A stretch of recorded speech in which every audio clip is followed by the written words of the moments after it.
Hi hello ನಮಸ್ತೆ ಎಲ್ಲರಿಗೂ inform media ಜಗತ್ತು ಚಾನಲಿನ ಮತ್ತೊಂದು ವಿಡಿಯೋಗೆ ಸ್ವಾಗತ ಸುಸ್ವಾಗತ. ಸ್ನೇಹಿತರೆ, ಎಲ್ಲರೂ ಹೇಗಿದ್ದೀರಾ? ಎಲ್ಲರೂ ಚೆನ್ನಾಗಿದ್ದೀರಾ ಅಂದ್ಕೊಂಡಿದ್ದೀನಿ.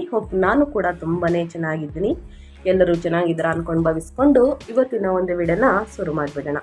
ಇವತ್ತಿನ ಒಂದು ವಿಡಿಯೋದಲ್ಲಿ ಮಕರ ರಾಶಿಯವರಿಗೆ ಏಪ್ರಿಲ್ ಭವಿಷ್ಯ ಹೇಗಿರಲಿದೆ ಅನ್ನೋದನ್ನ ತಿಳಿಸ್ಕೊಡ್ತೀನಿ. ಸ್ನೇಹಿತರೆ, ನಾಳೆ ಚೈತ್ರ ಪೂರ್ಣಿಮೆ ಇದೆ. ಏಪ್ರಿಲ್ 2ನೇ ತಾರೀಕು ಚೈತ್ರ ಪೂರ್ಣಿಮೆಯ ದಿನದಿಂದ ಏನೆಲ್ಲ ಬದಲಾವಣೆಯನ್ನು ಮಕರ ರಾಶಿಯವರು ನೋಡಲಿದ್ದೀರಿ.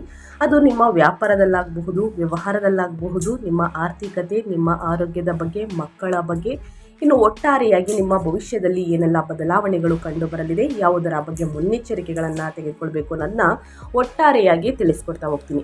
ಇದನ್ನೆಲ್ಲ ಕಂಪ್ಲೀಟಾಗಿ ತಿಳ್ಕೋಬೇಕು, ಸಣ್ಣ ಪುಟ್ಟ ಪರಿಹಾರಗಳನ್ನೆಲ್ಲ ಫಾಲೋಅಪ್ ಮಾಡಬೇಕು ಅಂದರೆ ಎಲ್ಲೂ ಕೂಡ ವಿಡಿಯೋನ ಸ್ಕಿಪ್ ಮಾಡಬಾರ್ದು. ಅಂದರೆ ವಿಡಿಯೋನ ಕಟ್ ಮಾಡಿ ಓಡಿಸ್ಕೊಂಡು ಹೋಗಿ ನೋಡಿದ್ರೆ ಫುಲ್ ಇನ್ಫಾರ್ಮೇಷನ್ ನಿಮಗೆ ಅರ್ಥ ಆಗಲ್ಲ. ಸೊ ಹಾಗಾಗಿ ಎಲ್ಲ ವಿಡಿಯೋದಲ್ಲೂ ತಿಳಿಸ್ತಾ ಇರ್ತೀನಿ. ಮೊದಲಿಂದ ಕೊನೆ ತನಕ ವಿಡಿಯೋನ ವಾಚ್ ಮಾಡಿ, ಬಿಗಿನಿಂದ ಹೆಣ್ಣು ತನಕ ವಿಡಿಯೋನ ವಾಚ್ ಮಾಡಿ. ವಿಡಿಯೋದಲ್ಲಿ ಒಳ್ಳೆಯ ಮಾಹಿತಿ ಸಿಕ್ಕಿದ್ದಲ್ಲಿ, ಈ ವಿಡಿಯೋ ಯೂಸ್ಫುಲ್ ಅನಿಸಿದ್ದಲ್ಲಿ ದಯವಿಟ್ಟು ವಿಡಿಯೋಗೆ ಲೈಕ್ ಮಾಡೋದನ್ನ ಮರ್ತಿದ್ರೆ ಲೈಕ್ ಮಾಡಿ. ಇನ್ನೂ ನನ್ನ ಚಾನಲ್ನ ಸಬ್ಸ್ಕ್ರೈಬ್ ಮಾಡ್ಕೊಂಡಿಲ್ಲ ಅಂದರೆ ಇನ್ಫಾರ್ಮ್ ಮೀಡಿಯಾಗೆ ಸಬ್ಸ್ಕ್ರೈಬ್ ಆಗಿ ನಿಮ್ಮ ಅಭಿಪ್ರಾಯಗಳನ್ನು ಕಮೆಂಟ್ ಬಾಕ್ಸಲ್ಲಿ ತಿಳಿಸಬಹುದು. ಯಾರೆಲ್ಲ ಸಬ್ಸ್ಕ್ರೈಬ್ ಮಾಡ್ಕೊಂಡಿದ್ದೀರಾ ಅವರಿಗೆ ಥ್ಯಾಂಕ್ ಯು ಸೋ ಮಚ್ ಅಂತ ಹೇಳ್ತಾ, ಸ್ನೇಹಿತರೆ, ಈ ರಾಶಿ ಏನಾದರೂ ನಿಮ್ಮ ಕುಟುಂಬದಲ್ಲಿ ಅಥವಾ ನಿಮ್ಮ ಸ್ನೇಹಿತರಲ್ಲಿ, ನಿಮ್ಮ ಹಿತೈಷಿಗಳು ಯಾರೇ ಆಗಿದ್ರು ಸ್ನೇಹಿತರೆ, ಈ ರಾಶಿಯನ್ನು ಹೊಂದಿದ್ರೆ ದಯವಿಟ್ಟು ಅವ್ರಿಗೆ ವಿಡಿಯೋವನ್ನು ಶೇರ್ ಮಾಡಿ. ಯಾಕಂದರೆ ನಿಮ್ಮ ಕಡೆಯಿಂದ ಅವರ ಅದೃಷ್ಟ ಭವಿಷ್ಯವನ್ನು ಅವರು ಕೂಡ ತಿಳ್ಕೊಂಡಂಗಾಗುತ್ತೆ. ಓಕೆ, ತಡ ಮಾಡೋದು ಬೇಡ, ವಿಡಿಯೋದ ಕಡೆ ಗಮನ ಕೊಡ್ತಾ ಹೋಗೋಣ. ಕಮೆಂಟ್ ಬಾಕ್ಸಲ್ಲಿ ಓಂ ನಮಃ ಶಿವಾಯ ಅಂತ ಕಮೆಂಟ್ ಮಾಡಿ, ಓಂ ನಮಃ ಶನೇಶ್ವರಾಯ ನಮಃ ಅಂತ ಕಮೆಂಟ್ ಮಾಡಿ. ಶನಿದೇವರ ಅನುಗ್ರಹದಿಂದ, ಶಿವನ ಅನುಗ್ರಹದಿಂದ ನಿಮ್ಮ ಜೀವನದಲ್ಲಿದ್ದ ಕಷ್ಟಗಳು, ಸಮಸ್ಯೆಗಳು, ಅಡಚಣೆಗಳು, ತೊಂದರೆಗಳು ಏನೇ ಇದ್ರೂ ಕೂಡ ಸಂಪೂರ್ಣವಾಗಿ ನಿವಾರಣೆಯಾಗಲಿ ಅಂತ ಕೇಳ್ಕೊತಾ ವಿಡಿಯೋದ ಕಡೆ ಗಮನ ಕೊಡ್ತಾ ಹೋಗೋಣ. ಈ ತಿಂಗಳು ಮಕರ ರಾಶಿಯವರಿಗೆ ಏಪ್ರಿಲ್ 2026ರಲ್ಲಿ ಒಟ್ಟಾರೆಯಾಗಿ ಏನೆಲ್ಲ ಬದಲಾವಣೆಯನ್ನು ನೋಡಲಿದ್ದೀರಿ ಅಂದರೆ, 2026 ಏಪ್ರಿಲ್ ಮಕರ ರಾಶಿಯವರಿಗೆ ಪರಾಕ್ರಮ ಮತ್ತು ಹಠಾತ್ ಬೆಳವಣಿಗೆಗಳು ಅಂತಲೇ ಹೇಳಬಹುದು. ಜೀವನದಲ್ಲಿ ಧೈರ್ಯ ಮತ್ತು ಸಾಧನೆಯ ಆಳವಾದ ಸಂಕೇತವಾಗಿ ನಿಲ್ಲುತ್ತದೆ.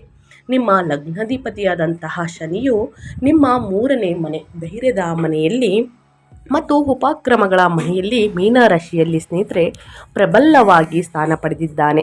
ಏಪ್ರಿಲ್ 2ರಂದು 11ನೇ ಅಧಿಪತಿಯಾದಂತಹ ಮಂಗಳನು ಅವನೊಂದಿಗೆ ಸೇರುವುದರಿಂದ ನಿಮ್ಮ ಕಠಿಣ ಪರಿಶ್ರಮ ಮತ್ತು ಹಠಮಾರಿ ದೃಢ ನಿಶ್ಚಯದ ಮೂಲಕ ನೀವು ಅತ್ಯಂತ ಕಷ್ಟಕರವಾದ ಮತ್ತು ಅಸಾಧ್ಯವೆಂದು ತೋರುವ ಕಾರ್ಯಗಳನ್ನು ಸಹ ಸಾಧಿಸುವಿರಿ.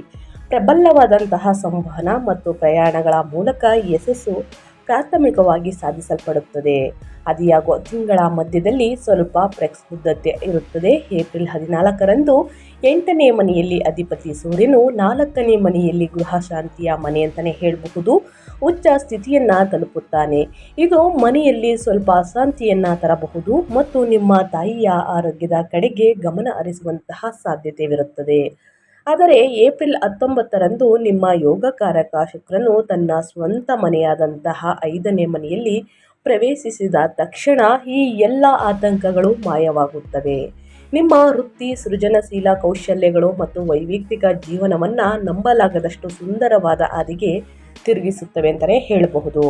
ಒಟ್ಟಾರೆಯಾಗಿ ಏನೆಲ್ಲ ಬದಲಾವಣೆಯನ್ನು ನೋಡಲಿದ್ದೀರಿ, ಯಾವುದರ ಬಗ್ಗೆ ಎಚ್ಚರಿಕೆ ವಹಿಸಬೇಕು ಅನ್ನೋದನ್ನ ತಿಳಿಸ್ಕೊಡ್ತಾ ಹೋಗ್ತೀನಿ. ಇನ್ನು ಗ್ರಹ ಸಂಚಾರಗಳು ಹೇಗಿರಲಿದೆ ಹುಣ್ಣಿಮೆಯ ದಿನದಿಂದ ಅನ್ನೋದನ್ನ ನೋಡೋದಾದರೆ, ಮಕರ ರಾಶಿಯವರಿಗೆ ಏಪ್ರಿಲ್ನ ಪ್ರಮುಖ ಗ್ರಹ ಸಂಚಾರಗಳು. ಗ್ರಹ ಬಂದು ಶನಿ 1 ಮತ್ತು 2ನೇ ಮನೆಯ ಅಧಿಪತಿ, ಲಗ್ನಾಧಿಪತಿ ಅಂತಲೇ ಹೇಳಬಹುದು. 3ನೇ ಮನೆಯಲ್ಲಿ ಮೀನದಲ್ಲಿ ಸಂಚಾರವನ್ನು ಮಾಡಲಿದೆ. ಅಪಾರ ಧೈರ್ಯ, ಆತ್ಮವಿಶ್ವಾಸ, ಒಡ ಹುಟ್ಟಿದವರೊಂದಿಗೆ ವ್ಯಾಪಾರ ವ್ಯವಹಾರಗಳು, ಸ್ಥಿರ ಆಲೋಚನೆಗಳು ಹೆಚ್ಚಾಗಲಿದೆ. ಇನ್ನು ಮಂಗಳ 4 ಮತ್ತು 11ನೇ ಮನೆಯ ಅಧಿಪತಿ, 3ನೇ ಮನೆಯಲ್ಲಿ ಮೀನದಲ್ಲಿ ಏಪ್ರಿಲ್ 2ರಿಂದ ಸಂಚಾರವನ್ನು ಮಾಡಲಿದೆ. ಸ್ವಪ್ರಯತ್ನದ ಮೂಲಕ ಲಾಭಗಳು, ಪ್ರಯಾಣಗಳು ಮತ್ತು ದೃಢ ನಿಶ್ಚಯ, ನೆರೆಹೊರೆಯವರೊಂದಿಗೆ ಜಗಳಗಳು ಹೆಚ್ಚಾಗಬಹುದು ಸ್ನೇಹಿತರೆ. ಇನ್ನು ಬುಧ 6 ಮತ್ತು 9ನೇ ಮನೆಯ ಅಧಿಪತಿ ಅಂತಲೇ ಹೇಳ್ಬೋದು. 3ನೇ ಮನೆಯಲ್ಲಿ ನೀಚ ಸ್ಥಿತಿಯಲ್ಲಿ ಏಪ್ರಿಲ್ 11ರಿಂದ ಸಂಚಾರವನ್ನು ಮಾಡಲಿದೆ. ಇದರ ಜೊತೆಗೆ ಸಂವಹನದಲ್ಲಿ ಒಪ್ಪಂದಗಳ ವಿಳಂಬಗಳ ಪ್ರಯಾಣಗಳು ಮತ್ತು ಸಮಯದಲ್ಲಿ ಎಚ್ಚರಿಕೆ ಅಗತ್ಯ ಸ್ನೇಹಿತರೆ. ಇನ್ನು ಸೂರ್ಯನ ಸಂಚಾರ 8ನೇ ಮನೆಯ ಅಧಿಪತಿ ಸೂರ್ಯ 4ನೇ ಮನೆಯಲ್ಲಿ ಉಚ್ಚ ಸ್ಥಿತಿಯಲ್ಲಿ ಸಂಚಾರವನ್ನು ಮಾಡಲಿದೆ. ಏಪ್ರಿಲ್ 14ರಿಂದ ಸಂಚಾರವನ್ನು ಮಾಡಲಿದೆ ಸ್ನೇಹಿತರೆ. ಮನೆಯಲ್ಲಿ ಹಠಾತ್ ಬದಲಾವಣೆಗಳು ಆಗಬಹುದು. ತಾಯಿಯ ಆರೋಗ್ಯ ಸಮಸ್ಯೆಗಳು, ಪಿತ್ರಾರ್ಜಿತ ಆಸ್ತಿಯಿಂದ ಲಾಭ. ಇದು ಸೂರ್ಯನ ಸಂಚಾರದಿಂದ ಇಷ್ಟೆಲ್ಲ ಲಾಭ. ಯಾವುದರ ಬಗ್ಗೆ ಎಚ್ಚರಿಕೆ ವಹಿಸಬೇಕು, ಈ ಗ್ರಹದ ಪ್ರಭಾವ ಹೇಗಿರಲಿದೆ ಅನ್ನೋದನ್ನ ತಿಳಿಸ್ಕೊಟ್ಟಿದ್ದೀನಿ. ಇನ್ನು ಶುಕ್ರ 5 ಮತ್ತು 10ನೇ ಮನೆಯ ಅಧಿಪತಿ ಯೋಗಕಾರಕ. 5ನೇ ಮನೆಯಲ್ಲಿ ಸ್ವಕ್ಷೇತ್ರದಲ್ಲಿ ಏಪ್ರಿಲ್ 19ರಿಂದ ಸಂಚಾರವನ್ನು ಮಾಡಲಿದೆ. ಕೆಲಸದಲ್ಲಿ ಪ್ರತಿಭೆಯ ಮನ್ನಣೆ, ಹೆಚ್ಚಿನ ಸೃಜನಶೀಲತೆ, ಮಕ್ಕಳಿಂದ ಸಂತೋಷ, ಪ್ರೀತಿಯಲ್ಲಿ ಯಶಸ್ಸು.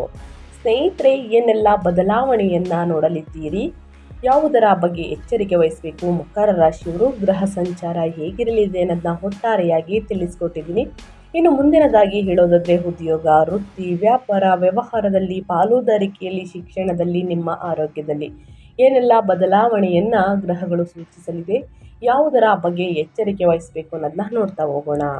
ನಿಮ್ಮ ಲಗ್ನಾಧಿಪತಿಯಾದಂತಹ ಶನಿಯು 3ನೇ ಮನೆಯಲ್ಲಿ ಪ್ರಬಲವಾಗಿ ನೆಲೆಸಿರುವುದರಿಂದ ಕಚೇರಿಯಲ್ಲಿ ನಿಮ್ಮ ಕಠಿಣ ಪರಿಶ್ರಮ ಮಿತಿಗಳಿಲ್ಲದಿರುವುದು. ಏಪ್ರಿಲ್ 2ರಂದು ಮಂಗಳನು ಸೇರುವುದರಿಂದ ನೀವು ಉಪಕ್ರಮವನ್ನು ತೆಗೆದುಕೊಳ್ಳುತ್ತೀರಿ ಮತ್ತು ನಿಮ್ಮ ಸಹೋದ್ಯೋಗಿಗಳಿಗಿಂತ ಮುಂಚಿತವಾಗಿ ಎಲ್ಲ ಜವಾಬ್ದಾರಿಗಳನ್ನು ಉತ್ಸಾಹದಿಂದ ಹೆಗಲಿಗೆ ಹಾಕಿಕೊಳ್ಳುತ್ತೀರಿ. ಕೆಲಸದ ಒತ್ತಡ ಹೊರತಾಗಿಯೂ ಸ್ನೇಹಿತರೆ, ನೀವು ದಣಿದವರಿಂದ ಕೆಲಸ ಮಾಡುತ್ತೀರಿ ಅಂತಲೇ ಹೇಳ್ಬೋದು. ದಣಿವರಿಯದೆ ಕೆಲಸವನ್ನು ಅತಿ ಹೆಚ್ಚಾಗಿ ಮಾಡಲಿದ್ದೀರಿ. ಏಪ್ರಿಲ್ 14ರಂದು 8ನೆಯ ಅಧಿಪತಿ ಸೂರ್ಯನು 4ನೇ ಮನೆಯಲ್ಲಿ ಉಚ್ಚನಾಗುತ್ತಾನೆ ಮತ್ತು ನಿಮ್ಮ 10ನೇ ಮನೆಯ ಕರ್ಮದ ಮನೆಯ ಮೇಲೆ ನೇರ ದೃಷ್ಟಿಯನ್ನು ಬೀರುತ್ತಾನೆ. ಇದು ನಿಮ್ಮ ವೃತ್ತಿಪರ ಜೀವನದಲ್ಲಿ ಹಠಾತ್ ಬದಲಾವಣೆಗಳು ಆಗಬಹುದು ಅಥವಾ ನಿಮ್ಮ ಮೇಲಧಿಕಾರಿಗಳಲ್ಲಿ ಬದಲಾವಣೆಗಳಂತಹ ಅನಿರೀಕ್ಷಿತ ಬದಲಾವಣೆಗಳನ್ನು ಪ್ರಚೋದಿಸಬಹುದು. ಆದರೆ ಹೆದರುವ ಅಗತ್ಯವಿಲ್ಲ ಸ್ನೇಹಿತರೆ, ಯಾಕಂದರೆ ಏಪ್ರಿಲ್ ದ್ವಿತೀಯಾರ್ಧದಲ್ಲಿ ನಿಮ್ಮ 10ನೇ ಮನೆಯಲ್ಲಿ ಕರ್ಮದಾಧಿಪತಿ ಅಂತಲೇ ಹೇಳ್ಬೋದು. ಕರ್ಮಾಧಿಪತಿಯಾದಂತಹ ಶುಕ್ರ 5ನೇ ಮನೆಯಲ್ಲಿ ಅಪಾರ ಶಕ್ತಿಯನ್ನು ಪಡೆಯುತ್ತಾನೆ. ಇದು ನಿಮ್ಮ ಬುದ್ಧಿಶಕ್ತಿ ಮತ್ತು ಕಾರ್ಯವಿಧಾನವು ನಿಮ್ಮ ಆಡಳಿತ ಮಂಡಳಿಯನ್ನು ಬೆರಗುಗೊಳಿಸುವಂತೆ ಮಾಡುತ್ತದೆ. ನಿಮಗೆ ನ್ಯಾಯಯುತವಾಗಿ ಸಲ್ಲಬೇಕಾದ ಬಡ್ತಿಯು ಗೌರವಾನ್ವಿತವಾಗಿ ನಿಮ್ಮ ಬಳಿಗೆ ಬರುತ್ತದೆ ಸ್ನೇಹಿತರೆ. ಒಟ್ಟಾರೆಯಾಗಿ ಹೇಳಬೇಕು ಅಂದರೆ ವ್ಯಾಪಾರ ವ್ಯವಹಾರದಲ್ಲಿ, ಹಣಕಾಸಿನಲ್ಲಿ ಯಾರನ್ನು ಕೂಡ ಕುರುಡರಾಗಿ ನಂಬೇಡಿ. ಸಾಕಷ್ಟು ಅದೃಷ್ಟವನ್ನು ನೋಡಲಿದ್ದೀರಿ. ಯಾವುದರ ಬಗ್ಗೆ ಎಚ್ಚರಿಕೆ ವಹಿಸಬೇಕು ಅನ್ನೋದು ಕೂಡ ಕಂಪ್ಲೀಟಾಗಿ ತಿಳಿಸ್ಕೊಟ್ಟಿದ್ದೀನಿ ಸ್ನೇಹಿತರೆ. ಇನ್ನು ಅದೇ ರೀತಿ ವ್ಯಾಪಾರ ಮತ್ತು ಸ್ವಯಂ ಉದ್ಯೋಗದ ಬಗ್ಗೆ ಹೇಳೋದಾದರೆ, ವ್ಯಾಪಾರ ಮಾಲೀಕರಿಗೆ ಈ ತಿಂಗಳು ಲೆಕ್ಕಾಚಾರದ ಅಪಾಯಗಳು ಮತ್ತು ಘನಲಾಭಗಳು ಮಿಶ್ರಣವನ್ನು ತರುತ್ತದೆ. 3ನೇ ಮನೆಯಲ್ಲಿ ಮಂಗಳ ಮತ್ತು ಶನಿಯ ಸಂಚಾರವು ವ್ಯಾಪಾರ ವಿಸ್ತರಣೆಗಾಗಿ ನೀವು ಕೈಗೊಳ್ಳುವ ಪ್ರಯಾಣಗಳು ಹೆಚ್ಚು ಫಲಪ್ರದವಾಗುವುದನ್ನು ಖಚಿತಪಡಿಸುತ್ತದೆ. ಮಕರ ರಾಶಿಯವರಿಗೆ ನೀವು ಹೊಸ ತಂತ್ರಗಳೊಂದಿಗೆ ಧೈರ್ಯದಿಂದ ಪ್ರಯೋಗವನ್ನು ಮಾಡುತ್ತೀರಿ. 11ನೇ ಮನೆಯಲ್ಲಿ ಲಾಭಾಧಿಪತಿಯಾದಂತಹ ಮಂಗಳ ಪ್ರಬಲನಾಗಿರುವುದರಿಂದ ನಿಮ್ಮದೇ ಆದ ನವೀನ ಆಲೋಚನೆಗಳು ಮತ್ತು ನಿಮ್ಮ ವ್ಯಾಪಾರವನ್ನು ಲಾಭದಾಯಕ ಹಾದಿಯಲ್ಲಿ ದೃಢವಾಗಿ ಇರಿಸುತ್ತದೆ. ಆದಾಗ್ಯೂ 5ನೇ ಮನೆಯ ಲಾಭಾಧಿಪತಿ ಬುಧನು ಸ್ನೇಹಿತರೆ ಏಪ್ರಿಲ್ 11ರಿಂದ ನೀಚ ಸ್ಥಿತಿಯಲ್ಲಿ ಇರುವುದರಿಂದ ಒಪ್ಪಂದಗಳನ್ನು ಅಂತಿಮಗೊಳಿಸುವಾಗ ಯಾವುದೇ ಸಂವಹನ ಅಂತರ, ಕಮ್ಯುನಿಕೇಷನ್ ಗ್ಯಾಪ್ ಇಲ್ಲದಿರುವುದನ್ನು ನೀವು ಖಚಿತಪಡಿಸಿಕೊಳ್ಬೇಕು. ಇನ್ನು ಏಪ್ರಿಲ್ 19ರ ನಂತರ ಶುಕ್ರನು ತನ್ನ ಸ್ವಂತ ರಾಶಿಗೆ ಋಷಭಗೆ ಪ್ರವೇಶಿಸುವುದರಿಂದ ಸೃಜನಶೀಲ ಕ್ಷೇತ್ರಗಳು, ವಿನ್ಯಾಸ, ವಾಸ್ತುಶಿಲ್ಪ ಮತ್ತು ಈವೆಂಟ್ ಮ್ಯಾನೇಜ್ಮೆಂಟ್ಗಳಲ್ಲಿ ಸ್ನೇಹಿತರೆ ಸಂಪತ್ತಿನ ಮಳೆಯಾಗಬಹುದು. ಈ ನಿರ್ದಿಷ್ಟ ವಿಂಡೋದಲ್ಲಿ ಷೇರು ಮಾರುಕಟ್ಟೆ ಹೂಡಿಕೆಗಳು ಸಹ ಹೆಚ್ಚು ಲಾಭದಾಯಕವಾಗಿರುತ್ತದೆ. ಒಟ್ಟಾರೆಯಾಗಿ ಹೇಳಬೇಕು ಅಂದರೆ ವ್ಯಾಪಾರ ಮತ್ತು ಸ್ವಯಂ ಉದ್ಯೋಗಕ್ಕೆ ಸ್ನೇಹಿತರೆ ಮಿಶ್ರ ಫಲಿತಾಂಶಕ್ಕಿಂತ ಅತಿ ಹೆಚ್ಚಾಗಿ ಲಾಭವನ್ನು ನೋಡಲಿದ್ದೀರಿ ಅಂತಲೇ ಹೇಳಬಹುದು. ಇನ್ನು ಮುಂದಿನದಾಗಿ ಹೇಳೋದಾದರೆ ಹಣಕಾಸಿನ ಬಗ್ಗೆ. ಹಣಕಾಸಿನಲ್ಲಿ ಏನೆಲ್ಲ ಬದಲಾವಣೆಯನ್ನು ಮಕರ ರಾಶಿಯವರು ನೋಡಲಿದ್ದೀರಿ, ಯಾವುದರ ಬಗ್ಗೆ ಎಚ್ಚರಿಕೆ ವಹಿಸಬೇಕು ಅಂದರೆ, ನಿಮ್ಮ 2ನೇ ಮನೆಯಲ್ಲಿ ಧನಸ್ಥಾನದಲ್ಲಿ ಕುಂಭರಾಶಿಯಲ್ಲಿ ರಾಹುವಿನ ಸಂಚಾರವು ಈ ತಿಂಗಳು ಅನಿರೀಕ್ಷಿತ ಖರ್ಚುಗಳನ್ನು ತರುತ್ತದೆ. ನೀವು ಎಷ್ಟೇ ಗಳಿಸಿದರೂ ಹಣವನ್ನು ಸ್ನೇಹಿತರೆ ಉಳಿಸಿಕೊಳ್ಳುವುದು ಕಷ್ಟವಾಗಬಹುದು. ಯಾಕಂದರೆ ಎಲ್ಲ ಆರ್ಥಿಕ ವ್ಯವಹಾರಗಳಲ್ಲಿ ನಿಮ್ಮ ಮಾತಿಗೆ ಬದ್ಧರಾಗಿರುವುದು ಸಹ ನಿರ್ಣಾಯಕವಾಗಿದೆ. ಆದಾಗ್ಯೂ ಏಪ್ರಿಲ್ ದ್ವಿತೀಯಾರ್ಧದಂದು ಕಾಸ್ಮಿಕ್ ಅಲೆಗಳು ನಿಮ್ಮ ಪರವಾಗಿ ತಿರುಗುತ್ತವೆ. 4ನೆಯ ಮನೆಯಲ್ಲಿ 8ನೆಯ ಅಧಿಪತಿ ಸೂರ್ಯನು ಉಚ್ಚ ಸ್ಥಿತಿಯನ್ನು ತಲುಪುವುದು, ವಿಮಾ ಪಾವತಿಗಳು, ಹಳೆಯ ಬಾಕಿಗಳು ವಸೂಲಿ ಅಥವಾ ಪಿತ್ರಾರ್ಜಿತ ಆಸ್ತಿಗಳು ಇತ್ಯರ್ಥದ ಮೂಲಕ ಹಠಾತ್ ಆರ್ಥಿಕ ಲಾಭಗಳನ್ನು ತರುತ್ತದೆ. ಮನೆ ಅಥವಾ ವಾಹನವನ್ನು ಮಾರಾಟ ಮಾಡುವುದರಿಂದ ಉತ್ತಮ ಲಾಭ ಸಿಗುತ್ತದೆ. ಏಪ್ರಿಲ್ 19ರ ನಂತರ 5ನೇ ಮನೆಯ ಶುಕ್ರನು ಷೇರುಗಳು ಮತ್ತು ಬುದ್ಧಿವಂತಿಕೆ ಹೂಡಿಕೆಗಳ ಮೂಲಕ ಅದೃಷ್ಟವನ್ನು ತರುತ್ತಾನೆ ಅಂತಲೇ ಹೇಳಬಹುದು. ಒಟ್ಟಾರೆಯಾಗಿ ಹೇಳಬೇಕು ಅಂದರೆ ಹಣಕಾಸಿನಲ್ಲಿ ಸ್ನೇಹಿತರೆ ದುಂದು ವೆಚ್ಚವನ್ನು ಮಾಡುವುದಕ್ಕೆ ಹೋಗಬೇಡಿ. ನೆರೆಹೊರೆಯವರನ್ನು ಮೆಚ್ಚಿಸುವುದಕ್ಕೆ, ನಿಮ್ಮ ಕುಟುಂಬದವರನ್ನು ಮೆಚ್ಚಿಸುವುದಕ್ಕೆ ದುಂದು ವೆಚ್ಚವನ್ನು ಮಾಡಬೇಡಿ. ಆನ್ಲೈನ್ ಶಾಪಿಂಗನ್ನು ಕಡಿಮೆ ಮಾಡಿ ಸ್ನೇಹಿತರೆ. ವಾಹನವನ್ನು ಖರೀದಿ ಮಾಡಬೇಕು ಅಂದ್ಕೊಂಡಿದ್ದೀರಾ, ಇನ್ನು ಆಸ್ತಿಯನ್ನು ಖರೀದಿ ಮಾಡಬೇಕು ಅಂದ್ಕೊಂಡಿದ್ದೀರಾ, ಖಂಡಿತವಾಗಿಯೂ ಖರೀದಿ ಮಾಡಿ. ಮುಂದಿನ ದಿನಗಳಲ್ಲಿ ಅದು ಉಪಯೋಗ, ನಿಮಗೆ ಅದರಿಂದ ಲಾಭ ಸಿಗಲಿದೆ ಅಂತಂದರೆ ಖಂಡಿತವಾಗಿಯೂ ಖರೀದಿ ಮಾಡಿ. ಬಟ್ಟೆಗೆ, ಮನೆಗೆ ಬೇಕಾಗಿರುವಂತಹ ಗೃಹೋಪಯೋಗಿ ವಸ್ತುಗಳು, ಗ್ಯಾಜೆಟ್ಗಳಿಗೆ ಪದೇ ಪದೇ ಹಣವನ್ನು ಖರ್ಚು ಮಾಡಬೇಡಿ ಸ್ನೇಹಿತರೆ. ಯಾಕಂದರೆ ಮುಂದಿನ ದಿನಗಳಲ್ಲಿ ಹಠಾತ್ ಸಮಸ್ಯೆ ಬರಬಹುದು. ಸೊ ಹಾಗಾಗಿ ಸ್ವಲ್ಪ ಉಳಿತಾಯವನ್ನು ಮಾಡ್ಕೊಳ್ಳೋದು ಬಹಳ ಮುಖ್ಯ. ಇನ್ನು ಅದೇ ರೀತಿ ನಿಮ್ಮ ಹೆಲ್ತ್ ಬಗ್ಗೆ ಹೇಳೋದಾದರೆ ಏನೆಲ್ಲ ಬದಲಾವಣೆಯನ್ನು ನೋಡಲಿದ್ದೀರಿ, ಯಾವುದರ ಬಗ್ಗೆ ಎಚ್ಚರಿಕೆ ವಹಿಸಬೇಕು ಅಂದರೆ, ನಿಮ್ಮ ಲಗ್ನಾಧಿಪತಿಯಾದಂತಹ ಶನಿಯು 3ನೇ ಮನೆಯಲ್ಲಿ ಬಲವಾಗಿ ನಿಲ್ಲಿಸಿರುವುದರಿಂದ ನೀವು ಸ್ವಾಭಾವಿಕವಾಗಿ ಅತ್ಯುತ್ತಮ ರೋಗ ನಿರೋಧಕ ಶಕ್ತಿ ಮತ್ತು ದೈಹಿಕ ದೃಢ ನಿಶ್ಚಯತೆಯನ್ನು ಆನಂದಿಸುವಿರಿ. ಅದ್ಯಾಗೋ ನಿಮ್ಮ 6ನೇ ಮನೆಯ ಅಂದರೆ ರೋಗದ ಮನೆಯಲ್ಲಿ ಮಿಥುನ ರಾಶಿಯಲ್ಲಿ ಸ್ನೇಹಿತರೆ ಗುರುವಿನ ಸಂಚಾರವು ಕೊಲೆಸ್ಟ್ರಾಲ್ನಲ್ಲಿ ಸಣ್ಣ ಏರಿಕೆಗೆ ಕಾರಣವಾಗಬಹುದು, ದಪ್ಪ ಆಗಬಹುದು. ಸರಿಯಾದ ರೀತಿಯಲ್ಲಿ ಜೀರ್ಣಕಾರಿ ಸಮಸ್ಯೆಗಳನ್ನು ನೀವು ನೋಡ್ತೀರಾ ಸ್ನೇಹಿತರೆ. ಸರಿಯಾದ ರೀತಿಯಲ್ಲಿ ಜೀರ್ಣಕಾರಿ ಆಗುವುದಿಲ್ಲ, ನೀವು ತಿಂದ ಆಹಾರ ಸ್ನೇಹಿತರೆ ಡೈಜೆಷನ್ ಆಗುವುದಿಲ್ಲ ಅಂತಲೇ ಹೇಳಬಹುದು. ಸಣ್ಣ ಯಕೃತ್ತು ಸ್ನೇಹಿತರೆ ಆಗಲಿದೆ. ಇನ್ನು ಏಪ್ರಿಲ್ 14ರಂದು ಸೂರ್ಯನು 4ನೇ ಮನೆಯಲ್ಲಿ ಉಚ್ಚನಾಗುತ್ತಿದ್ದಂತೆ ಎದೆ ಮತ್ತು ಹೃದಯಕ್ಕೆ ಸಂಬಂಧಿಸಿದ ವಿಷಯಗಳ ಬಗ್ಗೆ ನೀವು ಸ್ವಲ್ಪ ಎಚ್ಚರಿಕೆಯಿಂದ ಇರಬೇಕು. ದೇಹದ ಅತಿಯಾದ ಉಷ್ಣತೆ ಮತ್ತು ರಕ್ತದೊತ್ತಡದಲ್ಲಿ BP ತಾತ್ಕಾಲಿಕ ಏರಿಕೆ ಕಂಡುಬರಬಹುದು. ಹೆಚ್ಚು ಮುಖ್ಯವಾಗಿ ಈ ಸಮಯದಲ್ಲಿ ನಿಮ್ಮ ತಾಯಿಯ ಆರೋಗ್ಯದ ಮತ್ತು ಯೋಗಕ್ಷೇಮದ ಬಗ್ಗೆ ನೀವು ಹೆಚ್ಚಿನ ಗಮನವನ್ನು ಹರಿಸಬೇಕಾಗುತ್ತದೆ. ನಿಮ್ಮ ಆರೋಗ್ಯದ ಬಗ್ಗೆ ಮತ್ತು ನಿಮ್ಮ ತಾಯಿಯ ಆರೋಗ್ಯದ ಬಗ್ಗೆ, ಇನ್ನು ನಿಮ್ಮ ಮಕ್ಕಳ ಆರೋಗ್ಯದ ಬಗ್ಗೆ ಸ್ನೇಹಿತರೆ ಗಮನ ಹರಿಸಿ. ಪ್ರತಿದಿನ ಸ್ನೇಹಿತರೆ ಯೋಗ ಧ್ಯಾನವನ್ನು ಮಾಡಿ, ಮೆಡಿಟೇಷನನ್ನು ಮಾಡಿ ಸ್ನೇಹಿತರೆ. ಪ್ರಾಣಾಯಾಮವನ್ನು ಮಾಡುವುದರಿಂದ ಉಸಿರಾಟದ ಸಮಸ್ಯೆಗಳು ಕ್ರಮೇಣವಾಗಿ ಕಡಿಮೆಯಾಗಲಿದೆ. ಇದರ ಜೊತೆಗೆ ನಿಮ್ಮ ಮಕ್ಕಳು ಆಟ ಆಡುವಾಗ ಸ್ನೇಹಿತರೆ ಚೂಪಾದ ವಸ್ತುಗಳನ್ನು ಕೊಡಬೇಡಿ, ಅದರಿಂದ ಗಾಯಗಳಾಗುವಂತಹ ಚಾನ್ಸಸ್ ಇರುತ್ತದೆ. ನೀವು ಕೂಡ ತಡರಾತ್ರಿಯಲ್ಲಿ ಬರಬೇಡಿ. ಅಮಾವಾಸ್ಯೆ ಹುಣ್ಣಿಮೆಯ ಸಮಯದಲ್ಲಿ ಸ್ನೇಹಿತರೆ ವಾಹನವನ್ನು ಚಾಲನೆ ಮಾಡುವುದಕ್ಕೆ ಹೋಗಬೇಡಿ, ಅತಿ ವೇಗ ಒಳಿತಲ್ಲ. ಜೊತೆಗೆ ನಿಮ್ಮ ತಾಯಿಯ ಆರೋಗ್ಯದ ಬಗ್ಗೆ ಸ್ವಲ್ಪ ಗಮನ ಹರಿಸಿ ಅಂತ ಹೇಳ್ತಾ, ಪ್ರತಿದಿನ ಯೋಗ ಧ್ಯಾನ ಮೆಡಿಟೇಷನನ್ನು ಮಾಡಿ. ಏನೇ ಸಮಸ್ಯೆಗಳು ಬಂದಿದ್ದಲ್ಲಿ ತಕ್ಷಣ ವೈದ್ಯರನ್ನು ಭೇಟಿ ಮಾಡಿ ಸ್ನೇಹಿತರೆ. ಕೊಡುವಂತಹ ಸಲಹೆಯನ್ನು ಅಚ್ಚುಕಟ್ಟಾಗಿ ಮಾಡ್ಕೊಂಡೋಗಿ ಅಂತಂದರೆ ಫಾಲೋ ಮಾಡಿ. ನಿಮ್ಮ ಯೋಗಕ್ಷೇಮದ ಬಗ್ಗೆ ಒಂದು ಕಾಳಜಿ ಇರಲಿ ಸ್ನೇಹಿತರೆ. ಮುಂದಿನ ದಿನಗಳಲ್ಲಿ ಎಲ್ಲದನ್ನೂ ಅನುಭವಿಸಬೇಕು ಅಂದರೆ ಮೇಯ್ನಾಗಿ ನಿಮ್ಮ ಹೆಲ್ತ್ ಅನ್ನೋದು ಬಹಳ ಮುಖ್ಯವಾಗುತ್ತದೆ.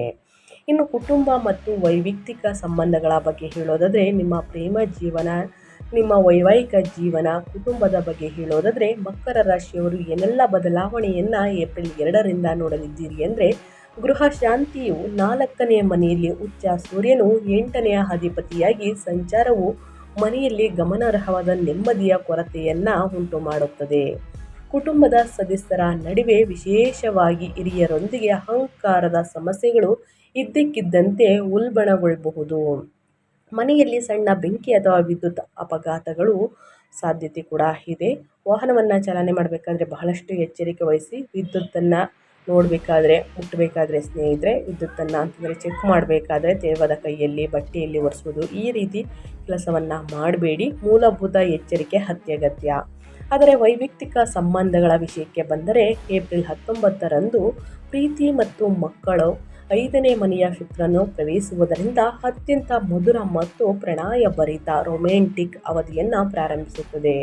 ಅವಿವಾಹಿತರಿಗೆ ಪ್ರೇಮ ಸಂಬಂಧಗಳು ಸುಂದರವಾಗಿ ಅರಳುತ್ತವೆ. ಗಂಡ ಮತ್ತು ಹೆಂಡತಿಯ ನಡುವೆ ಪ್ರಣಯ ಮತ್ತು ಪರಸ್ಪರ ಆಕರ್ಷಣೆ ಗಮನಾರ್ಹವಾಗಿ ಹೆಚ್ಚಾಗುತ್ತದೆ. ಇದಲ್ಲದೆ ಶೈಕ್ಷಣಿಕ ಅಥವಾ ಪಠ್ಯೇತರ ಚಟುವಟಿಕೆಗಳಲ್ಲಿ ನಿಮ್ಮ ಮಕ್ಕಳ ಪ್ರಗತಿಯು ನಿಮಗೆ ಅಪಾರ ಸಂತೋಷವನ್ನು ತರುತ್ತದೆ.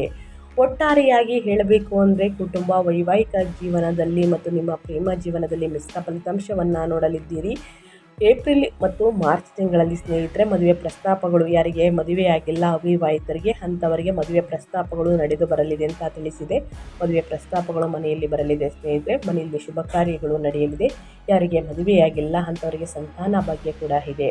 ಒಟ್ಟಾರೆಯಾಗಿ ಹೇಳಬೇಕು ಅಂದರೆ ಕುಟುಂಬ ಜೀವನ, ವೈವಾಹಿಕ ಜೀವನ, ಪ್ರೇಮ ಜೀವನದಲ್ಲಿ ಸ್ನೇಹಿತರೆ ಸಾಕಷ್ಟು ನೆಮ್ಮದಿ ನೆಲೆಸಲಿದೆ. ಸಣ್ಣ ಪುಟ್ಟ ಜಗಳಗಳು, ಮನಸ್ತಾಪಗಳು ಬಂದಿದ್ದಲ್ಲಿ ಮೌನದಲ್ಲೇ ಉತ್ತರ ಕೊಡುವುದು ಬಹಳ ಮುಖ್ಯ. ಇನ್ನು ವಿದ್ಯಾರ್ಥಿಗಳ ಬಗ್ಗೆ ಹೇಳೋದಾದರೆ ಶಿಕ್ಷಣದಲ್ಲಿ ಏನೆಲ್ಲ ಬದಲಾವಣೆಯನ್ನು ಮಕರ ರಾಶಿಯ ವಿದ್ಯಾರ್ಥಿಗಳು ನೋಡಲಿದ್ದೀರಿ ಅಂದರೆ, ಶಿಕ್ಷಣದ ಕಾರಕ ಬುಧನು ನೀಚನಾಗಿರುವುದರಿಂದ ವಿದ್ಯಾರ್ಥಿಗಳು ಏಪ್ರಿಲ್ನ ಮೊದಲ 15 ದಿನಗಳಲ್ಲಿ ನಿರಾಶಾದಾಯಕವಾದ ಏಕಾಗ್ರತೆಯ ಕೊರತೆಯನ್ನು ಅನುಭವಿಸುತ್ತಾರೆ. ಆದಾಗ್ಯೂ ಏಪ್ರಿಲ್ 19ರಂದು ಶಕ್ತಿಯು ನಾಟಕೀಯವಾಗಿ ಬದಲಾಗುತ್ತದೆ. ನಿಮ್ಮ 5ನೇ ವಿದ್ಯಾಧಿಪತಿಯಾದಂತಹ ಶುಕ್ರ ತನ್ನ ಸ್ವಂತ ಮನೆಯನ್ನು ಪ್ರವೇಶಿಸುತ್ತಿದ್ದಂತೆ ವಿದ್ಯಾರ್ಥಿಗಳ ಗ್ರಹಣ ಶಕ್ತಿ ಸ್ನೇಹಿತರೆ, ಗ್ರಾಸ್ಪಿಂಗ್ ಪವರ್ ಅನ್ನೋದು ಗಮನವು ಗಮನಾರ್ಹವಾಗಿ ಹೆಚ್ಚಾಗುತ್ತದೆ.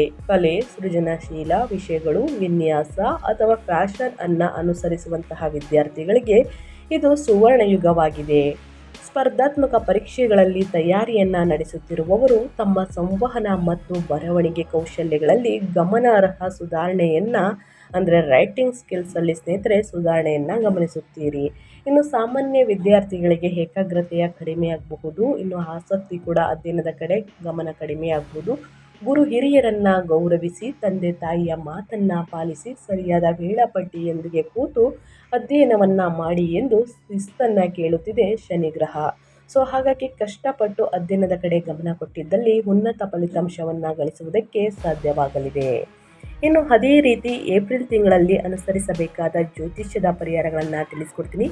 ನಾಳೆ ಚೈತ್ರ ಪೂರ್ಣಿಮೆ ದಿನ ಕೂಡ ಮಾಡಬಹುದು ಅಥವಾ ಮುಂದಿನ ದಿನಗಳಲ್ಲಿ ನಿಮ್ಮ ಸಮಸ್ಯೆಗಳಿಗೆ ಅನುಗುಣವಾಗಿ ಯಾವ ವಾರ ನೀವು ಈ ಪರಿಹಾರವನ್ನು ಮಾಡಬೇಕು ಅನ್ನೋದನ್ನ ತಿಳಿಸ್ಕೊಡ್ತಾ ಹೋಗ್ತೀನಿ. 4ನೇ ಮನೆಯಲ್ಲಿ ಸೂರ್ಯನ ಶಾಖ ಸಂಬಂಧಿತ ಪರಿಣಾಮಗಳನ್ನು ಕಡಿಮೆ ಮಾಡಲು, ನಿಮ್ಮ ಕುಟುಂಬದಲ್ಲಿ ಸಂಪೂರ್ಣ ಶಾಂತಿಯನ್ನು ಸ್ಥಾಪಿಸಲು ಮತ್ತು ಯೋಗಕಾರಕ ಶುಕ್ರನ ಪ್ರಬಲ ಶಕ್ತಿಯನ್ನು ಹೆಚ್ಚಿಸಲು ಈ ಪರಿಹಾರಗಳನ್ನು ಅನುಸರಿಸಿ ಮಕರ ರಾಶಿಯವರು. ಮೊದಲನೇದಾಗಿ ರಾಹು ಶಾಂತಿ.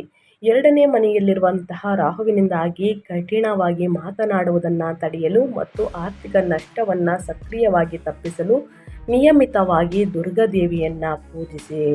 ಇನ್ನು ರಾಹು ಮಂಗಳನ ಪ್ರಭಾವವನ್ನು ಕಡಿಮೆ ಮಾಡಲು ನೀವು ಧರಿಸುವಂತಹ ಕೈಗೆ ಬಳೆ, ಉಂಗುರ ಮತ್ತು ಸ್ನೇಹಿತರೆ ನಿಮ್ಮ ಚೈನ್ ಆಗಬಹುದು, ನಿಮ್ಮ ಕುತ್ತಿಗೆ ಆಗುವಂತಹ ಚೈನು, ಬೆಳ್ಳಿಯ ಚೈನನ್ನು ಧರಿಸಿ ಅಥವಾ ಸ್ನೇಹಿತರೆ ಬೆಳ್ಳಿಯ ತುಂಡನ್ನು ನಿಮ್ಮ ಪರ್ಸಿನಲ್ಲಿ, ನಿಮ್ಮ ಜೋಬಿನಲ್ಲಿ ಇಟ್ಕೊಳ್ಳಿ. ಯಾವುದೇ ವ್ಯಾಪಾರ ವ್ಯವಹಾರಕ್ಕೆ ಹೋಗಬೇಕಾದ್ರೆ ಈ ಪರ್ಸ್ನಲ್ಲಿ ಒಂಚೂರು ಬೆಳ್ಳಿಯ ತುಂಡನ್ನು ಇಟ್ಕೊಳ್ಳುವುದರಿಂದ ಸ್ನೇಹಿತರೆ, ಚೌಕಾಕಾರದ ತುಂಡನ್ನು ಇಟ್ಕೊಳ್ಳುವುದರಿಂದ ಅಡೆತಡೆಗಳು, ರಾಹುವಿನ ಅಡೆತಡೆಗಳು ಸಂಪೂರ್ಣವಾಗಿ ನಿವಾರಣೆಯಾಗಲಿದೆ. ಇನ್ನು ದಾನ ಧರ್ಮವನ್ನು ಮಾಡಿ ಶುಕ್ರನ ಪ್ರಬಲ ಯೋಗಕಾರಕ ಆಶೀರ್ವಾದವನ್ನು ಸಂಪೂರ್ಣವಾಗಿ ಪಡೆಯಲು ಶುಕ್ರವಾರದಂದು ಬಡ ವಿವಾಹಿತ ಮಹಿಳೆಯರು ಅಥವಾ ಸಣ್ಣ ಮಕ್ಕಳಿಗೆ ಸಿಹಿ ತಿಂಡಿಗಳು, ಬಟ್ಟೆ ಅಥವಾ ಅನ್ನದಾನವನ್ನು ಮಾಡಿ ಸ್ನೇಹಿತರೆ, ಖಂಡಿತವಾಗಿಯೂ ನಿಮಗೆ ಫಲ ಸಿಗಲಿದೆ. ಇನ್ನು ಶಿವನ ಆರಾಧನೆ. 4ನೇ ಮನೆಯಲ್ಲಿ ರೂಪುಗೊಂಡಂತಹ ಉಷ್ಣ ಸಂಬಂಧಿತ ದೋಷಗಳನ್ನು ತಗ್ಗಿಸಲು ಮತ್ತು ನಿಮ್ಮ ತಾಯಿಯ ಆರೋಗ್ಯವನ್ನು ರಕ್ಷಿಸಲು ಪ್ರತಿದಿನ ಶಿವ ಪಂಚಾಕ್ಷರಿ ಮಂತ್ರವನ್ನು ಪಠಿಸಿ ಸೋಮವಾರದಂದು ಶಿವನಿಗೆ ಜಲಾಭಿಷೇಕವನ್ನು ಮಾಡಿಸಿ ಒಳಿತಾಗಲಿದೆ. ವ್ಯಾಪಾರ ವ್ಯವಹಾರದಲ್ಲಿ ಅಭಿವೃದ್ಧಿಯನ್ನು ನೋಡಲಿದ್ದೀರಿ. ನಿಮ್ಮ ಆರೋಗ್ಯದಲ್ಲೂ ಕೂಡ ಉನ್ನತ ಆರೋಗ್ಯವನ್ನು ಪಡೆದುಕೊಳ್ಳಲಿದ್ದೀರಿ. ಮಕ್ಕಳ ಭವಿಷ್ಯ, ನಿಮ್ಮ ಭವಿಷ್ಯ ಸ್ನೇಹಿತರ ಉಜ್ವಲವಾಗಿರಲಿದೆ ಅಂತಲೇ ಹೇಳಬಹುದು. ಒಟ್ಟಾರೆಯಾಗಿ ಹೇಳಬೇಕು ಅಂದರೆ ಮಕರ ರಾಶಿಯವರಿಗೆ ಏಪ್ರಿಲ್ ತಿಂಗಳಿಂದ ಮಿಶ್ರ ಫಲಿತಾಂಶವನ್ನು ನೋಡಲಿದ್ದೀರಿ. ಯಾವುದರಲ್ಲಿ ಎಚ್ಚರಿಕೆ ವಹಿಸಬೇಕು, ಏನೆಲ್ಲ ಅದೃಷ್ಟದ ಫಲಗಳನ್ನು ಗಳಿಸಲಿದ್ದೀರಿ ಅನ್ನೋದನ್ನ ಕಂಪ್ಲೀಟಾಗಿ ತಿಳಿಸ್ಕೊಟ್ಟಿದ್ದೀನಿ. ಏನೇ ಡೌಟ್ಸ್ ಇದ್ರೂ ಕಮೆಂಟ್ ಮಾಡಿ ಸ್ನೇಹಿತರೆ, ಖಂಡಿತವಾಗಿಯೂ ಪ್ರತಿಯೊಬ್ಬರಿಗೂ ಆನ್ಸರ್ ತಿಳಿಸ್ಕೊಡ್ತೀನಿ. ಇದರ ಜೊತೆಗೆ ಇವತ್ತಿನ ಒಂದು ವಿಡಿಯೋದಲ್ಲಿ ಒಳ್ಳೆಯ ಮಾಹಿತಿ ಸಿಕ್ಕಿದ್ದಲ್ಲಿ, ಈ ವಿಡಿಯೋ ಯೂಸ್ಫುಲ್ ಅನಿಸಿದ್ದಲ್ಲಿ ದಯವಿಟ್ಟು ವಿಡಿಯೋಗೆ ಲೈಕ್ ಮಾಡೋದನ್ನ ಮರ್ತಿದ್ರೆ ಲೈಕ್ ಮಾಡಿ. ಇನ್ನೂ ನನ್ನ ಚಾನಲ್ನ ಸಬ್ಸ್ಕ್ರೈಬ್ ಮಾಡ್ಕೊಳ್ಳೋದನ್ನೇ ನೋಡ್ತಿದ್ರೆ ಇನ್ಫಾ ಮೀಡಿಯಾಗೆ ಸಬ್ಸ್ಕ್ರೈಬ್ ಆಗಿ ನಿಮ್ಮ ಅಭಿಪ್ರಾಯಗಳನ್ನು ಕಮೆಂಟ್ ಬಾಕ್ಸಲ್ಲಿ ತಿಳಿಸಿ. ಯಾರೆಲ್ಲ ಸಬ್ಸ್ಕ್ರೈಬ್ ಮಾಡಿಕೊಂಡು ಪ್ರತಿನಿತ್ಯ ವಿಡಿಯೋ ವಾಚ್ ಮಾಡ್ತಿದ್ದೀರಾ ಅಂಥವರಿಗೆ ಥ್ಯಾಂಕ್ ಯು ಸೋ ಮಚ್ ಅಂತ ಹೇಳ್ತಾ, ನಿಮಗೂ ಮತ್ತು ನಿಮ್ಮ ಕುಟುಂಬಕ್ಕೆ ತುಂಬಾ ಒಳ್ಳೆಯದಾಗಲಿ. ಶನಿದೇವರ ಆಶೀರ್ವಾದ, ಶಿವನ ಅನುಗ್ರಹ ನಿಮ್ಮ ಮೇಲಿರಲಿ. ದಯವಿಟ್ಟು ಕಮೆಂಟ್ ಬಾಕ್ಸಲ್ಲಿ ಓಂ ನಮಃ ಶಿವಾಯ, ಓಂ ನಮಃ ಶನೇಶ್ವರಾಯ ನಮಃ ಅಂತ ಕಮೆಂಟ್ ಮಾಡಿ. ಶನಿದೇವರ ಅನುಗ್ರಹದಿಂದ ನಿಮ್ಮ ಜೀವನದಲ್ಲಿರುವಂತಹ ಸಮಸ್ಯೆಗಳು, ಅಡಚಣೆಗಳು, ಕಷ್ಟಗಳು, ತೊಂದರೆಗಳು ಎಲ್ಲವೂ ಕೂಡ ಸಂಪೂರ್ಣವಾಗಿ ನಿವಾರಣೆಯಾಗಿ ಸಾಕಷ್ಟು ಅದೃಷ್ಟದ ಫಲಗಳನ್ನು ಗಳಿಸಿ ಅಂತ ಕೇಳ್ಕೊತಾ ಮತ್ತೊಂದು ವಿಡಿಯೋ ಜೊತೆ ಮತ್ತೊಂದು ಹೊಸ ಭವಿಷ್ಯದಲ್ಲಿ ಹೊಸ ಅಪ್ಡೇಟಲ್ಲಿ ಸಿಗ್ತೀನಿ. Thank you for watching.